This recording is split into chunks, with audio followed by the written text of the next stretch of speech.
Hello, everyone. My name is Avery M.S. Clark. I'm the AY leader at Fairhaven SDA Church. And today I am bringing you guys to our first episode of a new talk that I'm creating called The Game, where it's a youth, young adult, and adult conversation where we will start to have those conversations that we're not really having today in churches, in our communities, where you have the youth group, you have the young adult group, and then you have the adult group, but nobody's building that gap. Nobody's building that bridge where we can have those conversations and start to have those talks about things going on in the world today, things happening in churches today.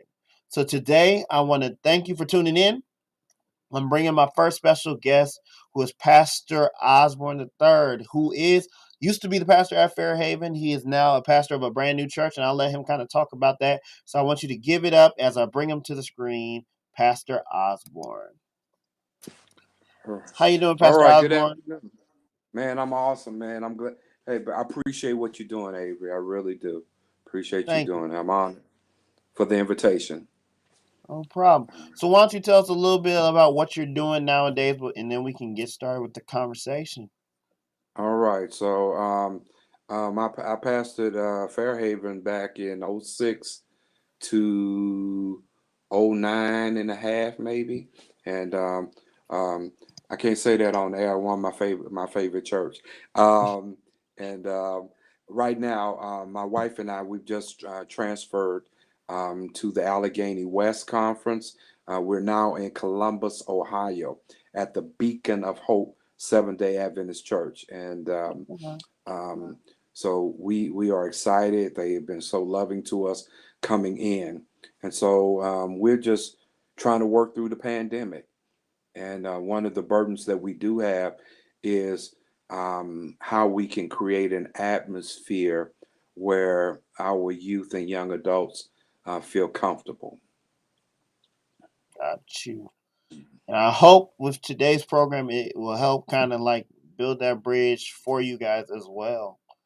Yeah, Um, thank you. s- no problem. So, Pastor Osborne, so like we can start by talking about with the pandemic. When the pandemic first happened, you were at a different church. Like, what were some things you had to learn to process? Because I know like a lot of adults, like when the pandemic hurt and they had to go virtual, a lot of people were like Yeah. they did not know what they were doing, but there were a lot of youth who are already in the virtual life, they're already in the virtual world. So did you bring Yes. on youth to help assist or Um, what happened with us initially? We had one of the church. Let me back up. The church that I left was the Berean Seventh Day Adventist Church mm, in St. Louis, Missouri, and we did not have a lot of young people. Actually, we were in a unique period because sometimes churches have their years when you have a lot of young people, and then the years when you only have a few. And so a number of the young people had gone off to college. And so with them going off to college, I think that made it more difficult for the ones that remain home in college or to work for them to come to church. Not having a lot of young people in the city of St. Louis, one of the things I did appreciate is that they were friends and they would do things together. They would have different programs together. This touched my home because our youngest son, Charles, who is now in college, he was a part of the group that left. So going back, we initially started off. I know I would say the first maybe four Sabbaths. I was always at church, so I was in my office preaching in my office on the phone. Matter wow, of fact, they show you I was preaching Zoom on the phone, wow. and I actually had two people sitting in front of me while I was preaching to them and on the phone. But one of our young adults, who's a little younger than me, um, he's the one that helped to start transitioning us. And one of the things that I did appreciate about Berean, we tried, just like Fairhaven, to educate, tried to pick out some young people to groom to work the audio visual, just like when you were younger, and Yeah. and some of that happened. So we started off in my office the first month. I think the second month is when we moved to the sanctuary. Um, a young man put two iPhone. He put one iPhone on me. Then he put two iPhones on me, and you never would have known that he was that- working off of iPhones. You would have thought he was on camera. So over yeah. the months, it transitioned to he bought a camera, and so we were trying. Um, the parents still weren't, they weren't bringing the young people out because we Berean was like Fairhaven. It was seat 400, and we roped every other row off and four to a row. If you were from the same family, we asked that Wow. you would sit close together. But still, I probably was doing uh, 20, 30 people would come to church. But when some of the adults, young adults started coming, teenage, young adult, um, I have a young lady that was put on the camera and she was working the camera. She just the year before, she was getting trained on the computer. So she was going between, and she can handle it too. She did an awesome Wow. job. So um, that's kind of some of the way we were dealing with it. But our bigger challenge was that a number of our young people had gone away to college. So the ones that were there, they weren't comfortable. And so they might, connect with their friends at the other Adventist churches when something was going on. Okay. So, and that was kind of like the struggle that we had here. Like, a lot of our young people, well, a lot of them, like when COVID hit and the church was closed, they Yeah, were like, yeah, there's no point in yeah, tuning into a virtual. There's yeah, no, like, they left like the whole yeah, thing. And so then it was kind of like my job as a youth leader. I had to come up with something to bring them back, and yeah, it's a struggle, like especially when they go to college and stuff like that. Because with what I realized with college is you're always competing, especially when like kids go yes, to Oakwood yes, University. yes, exactly. It's a huge Yes, competition, and it's like a back yeah, and forth thing. And like so, Oakwood has a big AY program that they're doing, or they found their own little programs and they found their own little yeah, events. So it's kind of like when you're trying to bring your own young people back, they're like, "What is your content compared to Oakwood's?" Like it's a yeah, huge competition. And mm-hmm, I yeah, personally was struggling, so I started coming. And I'm like a yeah, very idealist, so I'm always out there trying to do random things. So uh-huh. like when And we that's were why I in, tell you, I appreciate you. You out the box. yes. So, yeah, So mhm. and that was the hard Yeah, part. it's So like real. it is, and Mhm. trying to be out the box and like make sure, 'cause, like I was never a Snapchat, TikTok, any of that. Mhm. That was not my cup of tea. Mine was literally I was on Facebook and I was on Yeah, Instagram. Like those yeah, are the only two that I was working with. But I have like I'm a director of a mind group, and like they would come yes, to me and they're all youngest, so they're all like, "Yo, you yeah, see this latest TikTok? You see this latest Snap?" And I'm just like, what is TikTok? What is yeah, Snap? Like that's not my cup of tea and everything like that. I had to literally last year learn and study what these were, what's a TikTok trend, what's all of these things that are happening, what are people are getting famous off of doing TikToks and stuff like that. I had to sit there and learn. I'm like, okay, how can I take that content and bring that into the church? And I remember yeah, when I first presented it, the church kind of looked at me like I was crazy, like yeah. I got you. like what are you doing? Yeah, What are you trying to bring in here? But they're yeah, like, Avery, we know you're out of the box, so like we trust that you'll find a way. So literally, yeah, what I did was I took TikTok trends that were happening, like famous that were going around that everybody was watching and people were doing multiple, and I would turn it into a church trend. okay, So, and that was kind of my goal of trying to work it in and try to bring it in. And I was like, that's something. It worked for a time being. I came up with a Snapchat show, which was called Yo, That's Deep, where I will literally send it out to people and I'll be like, all right, I just need a literally a 57-second video because Snapchat you only get 60 seconds. So I was like, I need a yes, 57-second word that you can give on this short scripture. And I have people from all different places coming in like, oh yeah, I got you, Avery. I got you. I got you. I got you. I got you. But even with that, after a certain time, you realize people stop watching it. Yeah.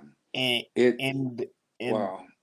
Yeah, it's deep, because it's not even we're dealing with young people, even dealing with um older adults. I've said to my church, I call it worship surfing, because I'm competing as a pastor, um, with okay, I can sit home and watch you, and when you finish, I can hop to the next one. Or if after about 5 minutes you don't catch my attention, I jump exactly, over.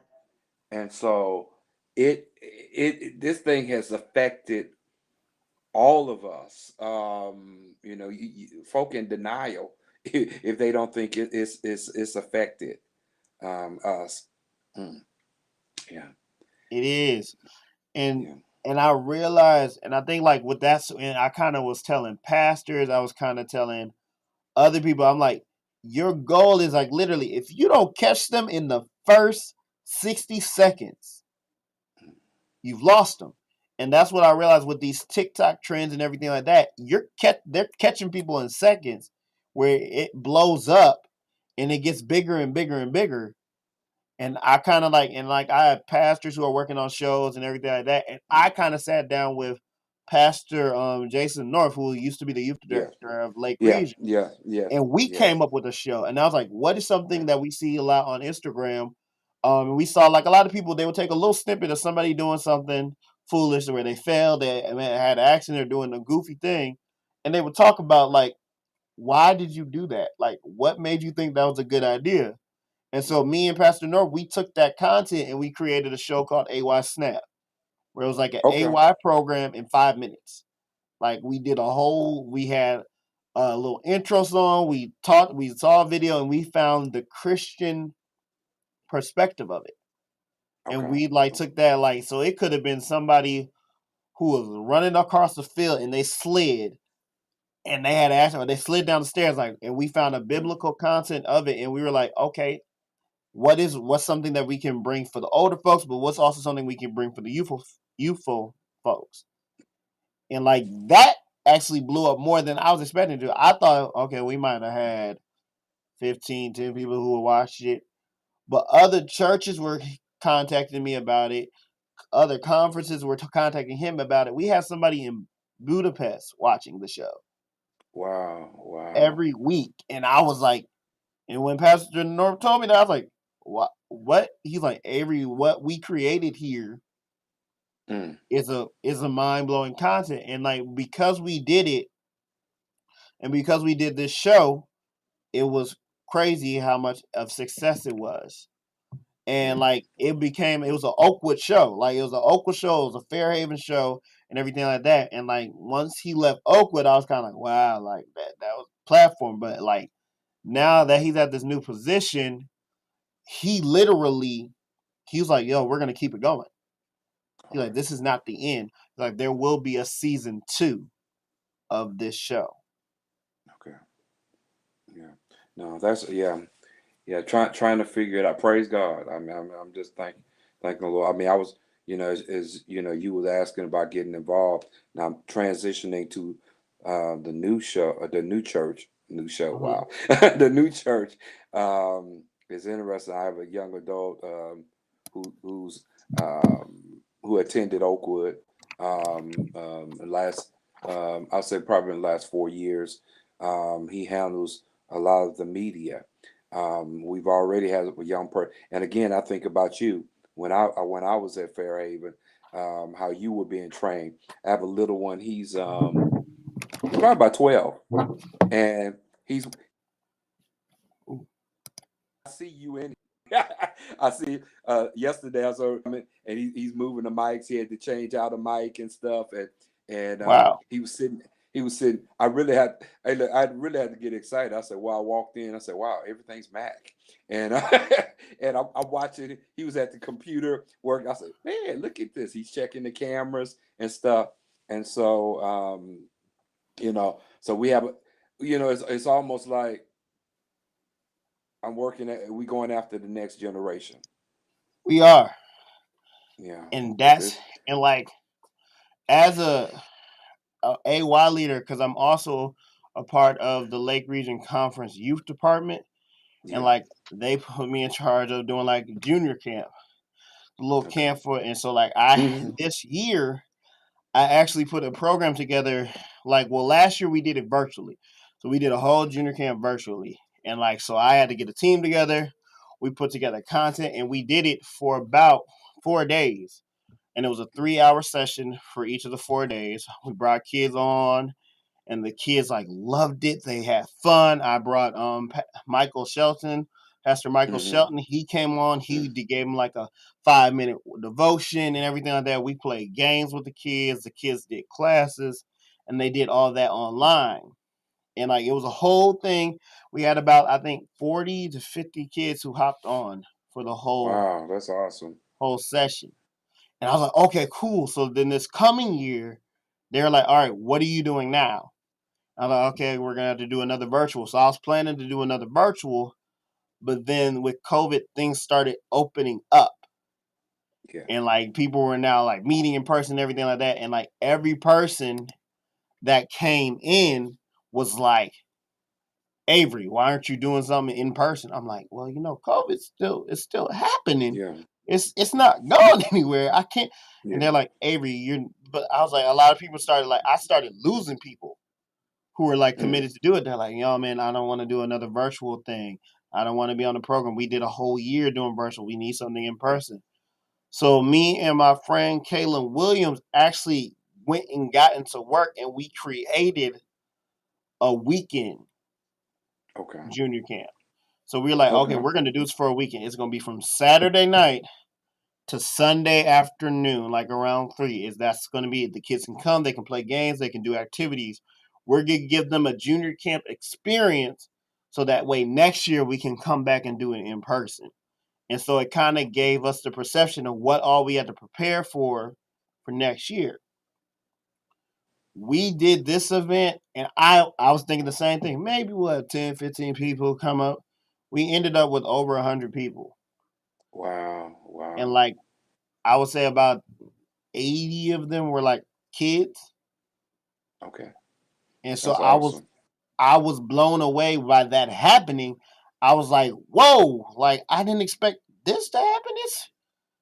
But like Folk what ready to I get out. realized is when you change, like I had to start realizing different things. I was like, when you start to change the game and you start to realize these youth and these young adults, they bring something new to the table. And when you like actually listen to what they want, it's it's mind blowing. It Yeah. changes everything you do. Yeah. And Well, I think awesome, man. that's the biggest thing. But Pastor Osmond, I have a question for you because, like, I know Okay. during COVID, well, as before COVID, you were hearing the things of the Black Lives Matter movement and everything like that moving, Yes. and then Yes. during COVID, it blew up even more. Like, how are you as a pastor able to control that? Because I know you probably have members coming to you like, "What are your thoughts on Black Lives Matter? What are your thoughts on this Yeah. movement, police brutality, Yeah. all of these things?" Yeah. How are you able to handle it as a pastor? Well, let me drop this on you. I'm from Houston, Texas. I was on vacation in Houston when George Floyd was buried. Wow. We went out. My family, we got in the car and we drove actually the side of town. I grew up on the north side. He was buried on the south side of town, and I took my mother, my 80 at that time 86-year-old mother, and I took my wife and my kids, and we parked and we stood there as they brought his body, and it was painful. Um, um, Matter of fact, his family, they waved at us and just thanked, as we lined the streets, thanked us that we came out to support them. So um, I had an opportunity. I took our son so he could see what was going on. I preached. I preached about. I probably didn't have, the seminars, but I did I preached to the issues. Um, that, hey, look, we wouldn't have to say, hey, all the reality is all lives matter. John 3:16, for God so loved the world. That wasn't the church, that was everybody. But if people acted as though everybody matters, we wouldn't have to bring this up. This man should not be dead over an alleged counterfeit $20 bill. We still haven't heard whether the counterfeit, but that doesn't matter, to listen to people. There are conversations that I'm certain that your dad had with you, that I had with our son and daughter, and I listened to them. There's counsel that I've given to our son about when you're pulled over. Don't make any sudden moves. Yes, sir. No, sir. And if they disrespect, hey, don't go where they're going. Um, you um, you take note of their badge. We can handle it from there. And so we had those kind of conversations. Now here, this was an interesting, Avery. So before moving, I rode with our son back to Huntsville, Alabama. I did not want him on the road uh, by itself, because he Mm-hmm. was coming through he was coming through some racist states. Yeah. So I rode down with him. Um, Watch this. I get within mm, I get within 10 minutes of Oakwood University, and I'm pulled over. Wow. I was in the fast lane. I was not speeding. I was pulled over, but I was pulled over by a black police officer. And he pulled me over because the bulb above my license plates were out. Wow. Now I pull over, and here's my pride. I told us, I said, don't make any sudden moves. I said, let's get the lights. He said, Daddy, let's turn the light on in here. And so I was like, he got it. He got it. He got it. And I feel the anger. I understand the anger. Um, but we can't go off. See, I can get mad. I can be mad at the police, or I can be hurt what the police officer does, but I can be dead. And it's like, hey, look, if by the grace of God I can stay composed, there's another way to address these issues. There is. Um, I'm gonna throw another twist in. Um, just before this, um, a young lady, Sandra, from Mm-hmm. Illinois, who was killed who died in Texas, in a small town outside of Houston. Avery, the day before, we drove through Waller. Wow. The Seventh Day Adventist Church has, we call a general conference where the worldwide church meets at. And so, but they had a pastors meeting before that. And like the day, we've been there for like 3 days in Austin. Then it was moving to San Antonio. So I ran home to Houston, which was 2.5 hours from Austin. We came through Waller County the day before. And, so I, I share in our pain. I listened. I didn't diminish anybody's pain. Um, One of the things that was interesting to me is older black men were probably more angry than I was about what had happened with that. So I did not have seminars, but we did. Um, I did preach to the issues. Um, I actually, I believe I had a police officer that came in, also a black police officer um, that talked with us um, um, about um, some of the issues that were going on. Yeah.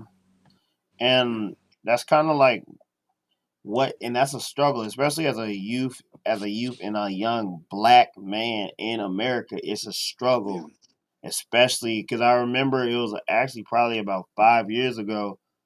I went to Mount Morris to drop off something to a friend, and I got pulled over by a cop who Mm-hmm. literally like asked me what I was doing in the neighborhood. I told him I was dropping something off, and kind of like being respectful, doing as my dad taught Yeah. me. Like you disrespectful, you keep your hands where they can see them, and everything like that. And like I asked, I respectfully, asked like why was I pulled over, and he said your taillights were out.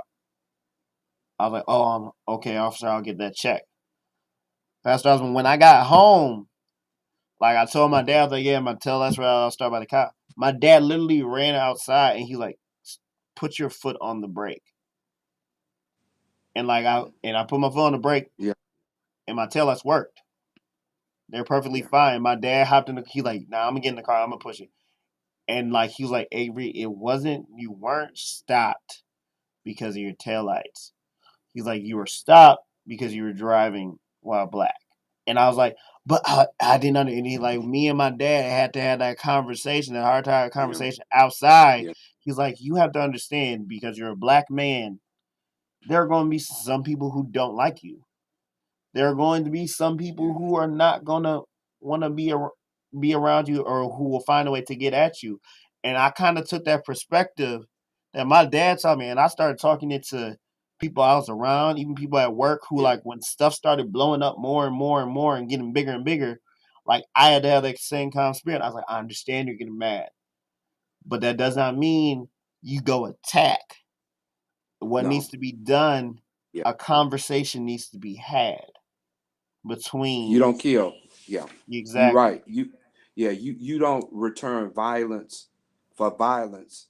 You don't blame everybody for a few. And one of the burdens that I had was that I didn't want to send the message that all police officers are because they're good. Let me I can't remember if I shared it at that time, but I tried to share.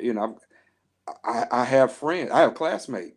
Matter of fact, I have a classmate from Oakwood University who is chief of security in the Superdome. Wow.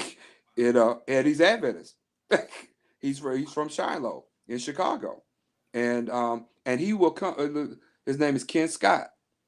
You can get, you know what, you could get him on here, and he will share some things. Um, but we had him in and talk, and this was before George Floyd, which was really interesting. But the message that I try to get, look, the Bible talk about righteous indignation. There's some stuff we ought to be. See, this is not. This can't be the norm. This can't be right. Um, you pulled over because you're driving, because you're black. Um, and it's real. I had an experience when I was at Oakwood in the 80s. I'm at home in Houston. Just got off of work, working at Domino's Pizza. I had my Domino's uniform on, and um, the just before you get to our house, 2 lanes becomes 3 lanes. So it's a Mhm. turning left lane. Well, 2 people cut me off. Now y'all pray for me now. 2 people cut me off. I was like, okay, when the light changed, I'm gonna jump back out. So my heart wasn't right, y'all. Y'all pray for me. So what I didn't know, I did I didn't put my blinker on first and then get over. Police is flying up, no lights, flying up, and I jumped back in my lane. So I got pulled over. He was pursuing somebody, but without lights. He pulls me over, and that was when a lot of places in the United States was transitioning from to having a card that would have your insurance on it. I had the whole policy. I had Alabama insurance. I had the entire policy. He lectured me on which way to pull over. He couldn't get me on not having my seatbelt on because I wore my seatbelt. I gave him the entire policy. He didn't look at it. He wrote me a $212 ticket. Wow. Um, so watch how God works. When I was in high school, I worked for some attorneys who specialize in equal right EEOC. Um, I was talking to my mom. She said, "Call." So I went in. So the attorney I worked for, he's like, "I don't know anybody but one of the prosecutors." He calls the prosecutor out of court to let me talk with him. And he said, "Look, get it," because I was due back at Oakwood the night they wanted me in court. Um, he said, "Get your mama to get you your copy of your driver's license and carry the insurance." The police officer, my mother went down. Police officer didn't even show up. Just threw it out. But it was part of what you said. We have some power hungry, angry individuals, um, some who are in authority, and they think a gun gives them power, but we can't clump everybody. I try to. I remind folk. Our son one day when we were in Denver, he forgot his lunch. I had to swing by Subways and pick him something up. He walked in, little fellow. He's polite. Police officers in there. The police officer, because of Charles's politeness, the police officer bought his lunch. I'm just like, he get back in the car, he gave me the money, but I was like, what happened? He said, the officer bought my lunch.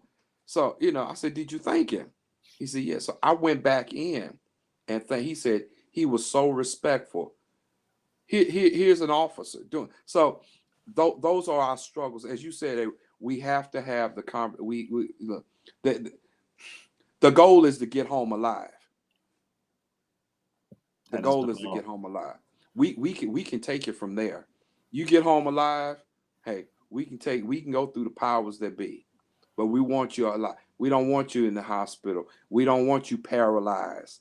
Um, we don't want you brain dead. We want you to get home alive.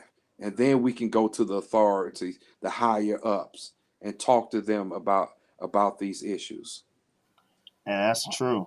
And like that's Mm. kind of like one thing with my parents is they're always making sure like me and my sister, like that's one thing. Like if I'm my sister has her own place and stuff like that, but she always Mm. makes sure she calls when she gets to the house. Yeah. And like that's kind of one of my dad's big thing. Like he's like, I need to know Yeah. that you're safe. Yes. I Yes. need to Yes. know that you're Yeah. okay. And like my parents, Yeah. sometimes I'm out with friends, sometimes I'm out doing things. Mm. They'll hit me up like Mm. if I'm past like midnight and I'm still out. They're like, Yeah. "Hey, what time are you coming home? What time will you be Yeah. here? What Yeah. time will you be back?" Because their fear is Yeah. always that they'll get that call or they'll get that Yeah. knock on the door saying, "Hey, your Yeah. son," Yeah. Yeah. and that's always a scary Yeah. thought. So Yeah. like always, even times like Mm. when my mom texts me or if I'm doing something and my mom or my Yeah. dad hit me up, I'm always quick to respond like, "Hey, yeah, I'll be back," because I know that's the first thing. If you don't respond, if you're not Yeah. quick in responding, their mind can go further than it needs to go. It, and it's not a control issue. No, It's you trying to have some peace, and you're in the city, so exactly. we're going through that now at a distance because one daughter's in one city, son's in another city, and so I know for me one of the challenges is that our daughter she's not frightened, she drive everywhere. She goes there, and so my mother, she's like, she's concerned about. I said, but I'm concerned. I had to give it to the Lord. As her and her angel, they on the road. They roll, and stuff. So it's sad to say that, um, but that's the reality that we live in. And Yeah. friends got to check on each other. I was sharing with my wife. We just had this young lady that was it last 2 months that was with her boyfriend. They camping and whatever, and all of a sudden she dead. He come back home without her. Then they just found his body, and you know, there's got to be communication. There's got to be we got to check on one another. As a pastor, um, I'm sensitive to that fact that we got to check on one another because anything could happen. That's true. Yeah, Very, very true. yeah. All right, Pastor Osborne, so I'm going to throw you a curveball. I hope you're ready Oh for it. wow. All right. So, uh, in churches today, as churches are opening back up and things like that, I already know, like, I'm preparing because our church is about to reopen very soon as well. What is your prevention like? Because you'll have young people who, and you probably were dealing with this before COVID, who they don't come to church in what church members call the church attire or okay, the church look. okay. Like you have young people who are more out in the world than they claim, Hmm. but they come to a church because a lot of them, they feel the impression that I need a safety net. I Okay, need a place of refuge. So they get the urge to walk through your door. But then you also got members who are like, she might be coming in wearing that mini skirt. He might be coming in wearing those baggy pants. So how do you handle those situations in your church when you have those type of situations where a young person is coming in who feels the urge to come to the church, but like at the door they're already being judged? okay. First of all, I don't know anything else but Adventism. Been Adventist all my life. I'm 56 years of age. Been pastoring. I am tomorrow. I would have been pastoring 29 years and 11 months. Wow. Uh, yeah, man. Believe it or not, pastor a month away from having retirement. Ah, Yeah, true. yeah, man. It's sobering, and I hear I'm at the point in ministry. I'm glad you at church, and Pastor Bird says something that I love. He says, sometimes he said we're out catching fish. We're trying to clean them before we catch them. And I say, look, you could be at home with the mini skirt on. You could be at home with it. I'm glad you at church. If I got you, if I got you at church, then things will work out. The Holy Spirit, God ain't called none of us to be the Holy Spirit. I tell my church, God ain't called none of us to be the Holy Spirit. There's one Holy Spirit. We need to back him, let him do the job. I'm just glad you're there. When I was pastoring you, I read a statement. I said, they not been there a long time. I'm like, where you been? We just, hey, look, I'm so glad to see you. I missed you. Hey, I said that, and I don't know if it was Yeah. the next Sabbath somebody came, and I was like, "Where you be?" Like, I couldn't even get it back in my mouth, and I was like, and I didn't mean it any harm. I was kind of jokingly letting them know that I missed them, Mm. and so I'm saying that to say I'm at the look, man. I want you at church. Let folk need love. Folk need to be loved on.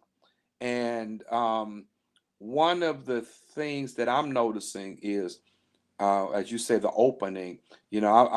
I'm at a weird spot to leave a church in COVID and to enter a brand new church.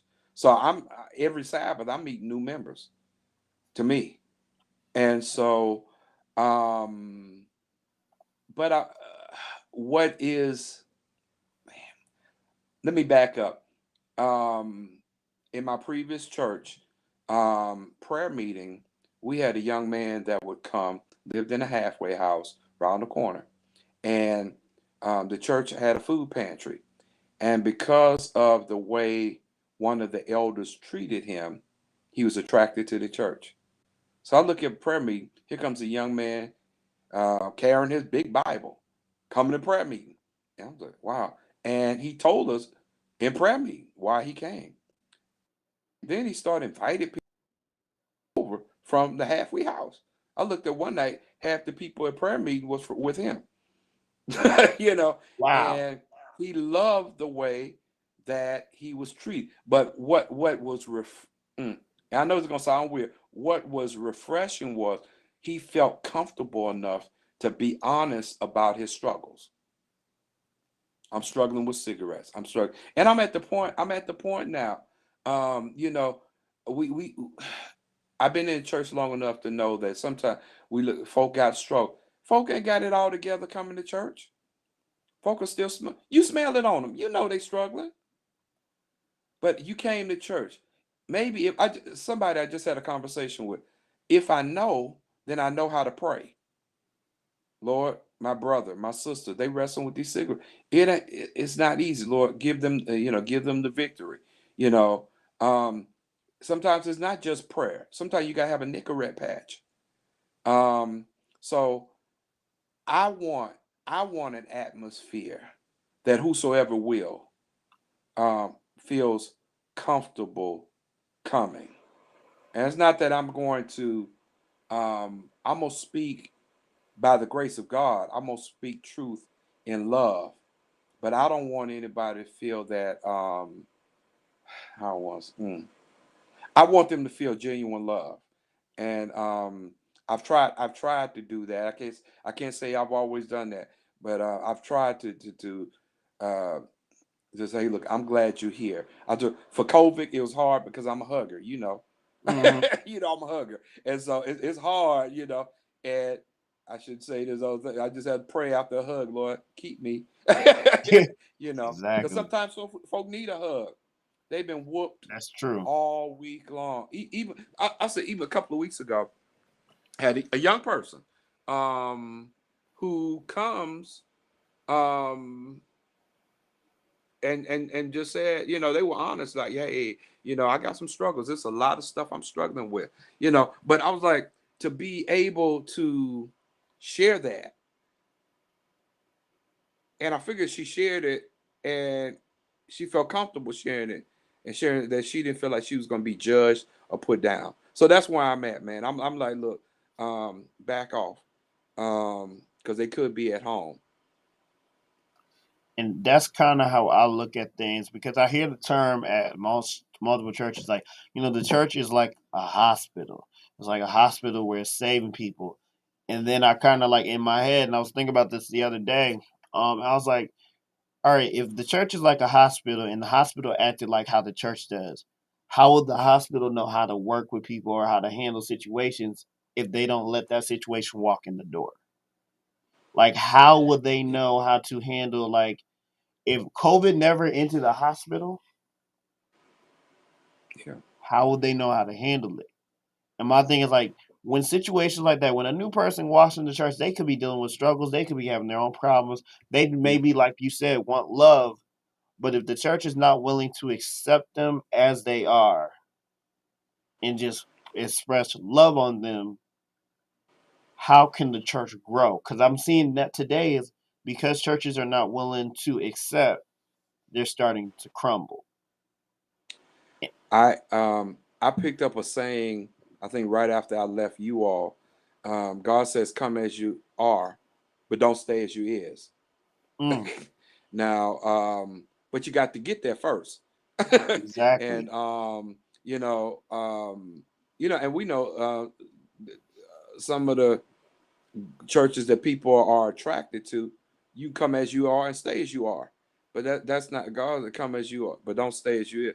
But people, if you come in sick, you come in hurting, you come in longing for something.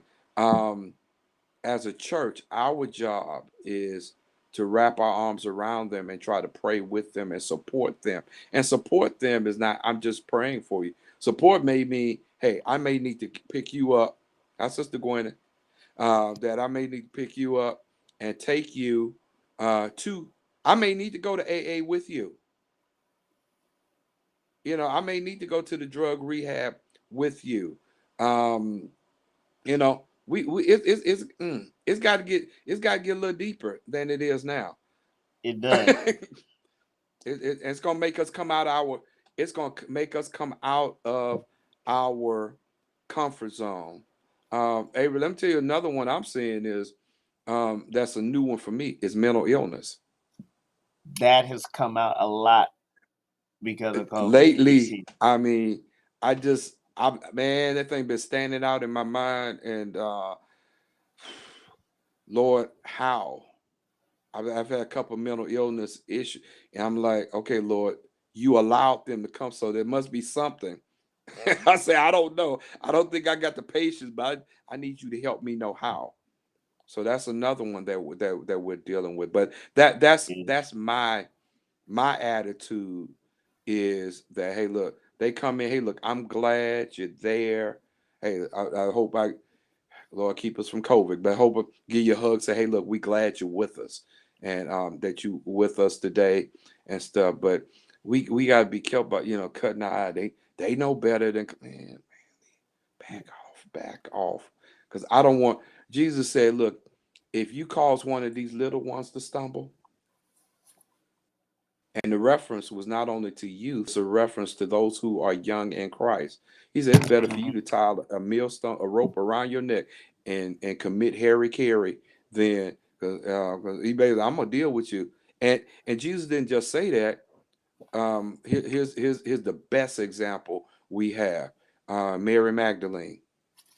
She's at Simon's house. Simon, when you read the book, The Desire of Ages, Simon is a relative. Simon is a Pharisee. Simon is a former leper.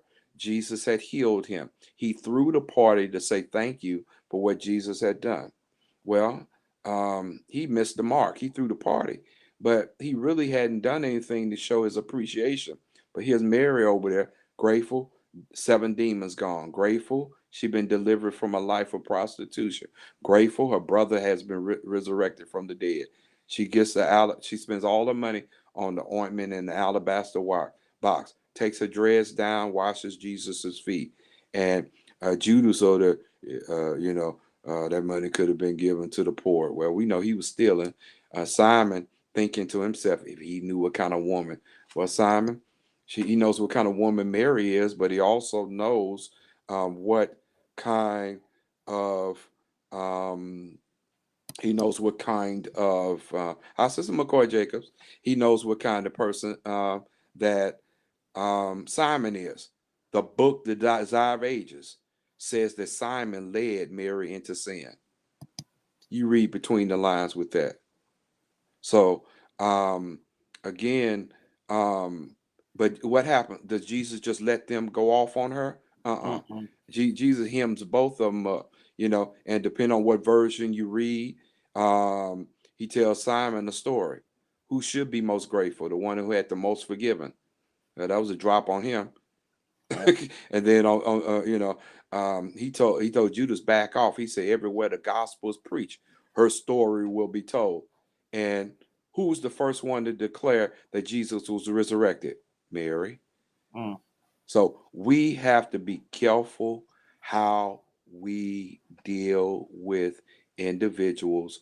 Yeah. Individuals, even if they come out, if they coming back to church, if they come off the street, we have to be careful, because folk coming off the street, they coming struggling with their addictions and everything. But we got to show. Look, one of the best lessons I learned was from Fairhaven when they told, and you heard the story, one of the former members who Mm. is now a pastor, and how it Yeah. was that he came in. He wasn't a pastor at the time. He would come in drunk every week. And they say he would stagger down the aisle and he would sit on the front row. He would join church every week. And God got a hold of him and changed him, and he became a pastor. And I mean, just an awesome person. And I had known him for years. I pastored with him, and I didn't know his story until I came to Fairhaven. So I Yeah. have to believe it was the love that was at Fairhaven that made him comfortable by keep coming, keep coming. Church I just passed, the Berean St. Louis, um, had a pastor that came out of there. And they told me how he came in off the street. Wow. God got a hold of him. He rose up to be a pastor. He rose up to be the youth director for Lake Region Conference, Anthony Kelly. Mm, so I just want to say we don't know who is coming in, but God knows. yes, God knows what they can be. he does, and that's the reason why, like, I believe I do so much stuff out of the box. Why I do so much stuff out of things, because I'm like, I, and people laugh. They're like, Avery, so what are you doing? For us at the church. I'm like, my goal, like, I believe, like Jesus said, go and preach the gospel into all the world. I'm like, my goal is to do some stuff for the church, but I'm like, I'm trying to reach people who are outside of the church. I'm Yeah. trying to bring in members who are not like you and me, who already know the gospel, who've been studying the Mm. gospel, who've been doing things like that. I'm trying to reach those who are literally trying to find a place of refuge. And like people, like they laugh at me, they tell me like, Avery, Mm. you're doing Mm. some crazy stuff. Keep But I'm like, keep being out the box, man. Don't let nobody box you in, man. Keep being out the box, man. Keep being out the box. trying, and that I think that's Yeah. kind of my goal. Like if I stay doing out the box, if I stay doing all of this stuff, it brings people in. Cause like I did. Yeah. So Nick Cannon has this show, and it's called Wildin' Out. And a lot of Okay. young people, even some adults know the show and they love the show. Yeah.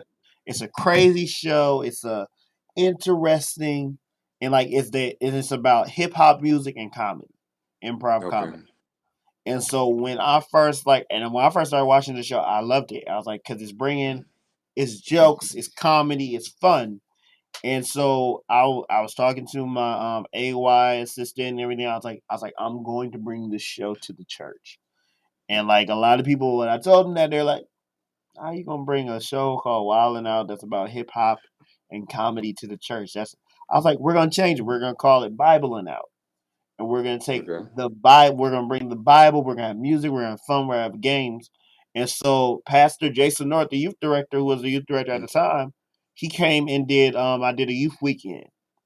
Okay. So he came, and I was like, "All right, I'm going to bring the game to. I'm gonna challenge him, and I'm gonna make it a whole thing. We're gonna have it like competition flyer and everything like that. Biblein' Out, Pastor Jason North versus Avery Clark, and like when we did it, it was crazy. Like the audience loved it. They were like, Yeah. we did games back and forth. We had his side, our side, and everything like that. And actually his group won. They won the whole game, and we even had like a song out where like I created a music beat, and they had to sing like either Father Abraham, sit at the welcome Yeah. table, or something like that to the beat. And they had the whole church, like in both groups, we had the whole church singing with it and having fun with it.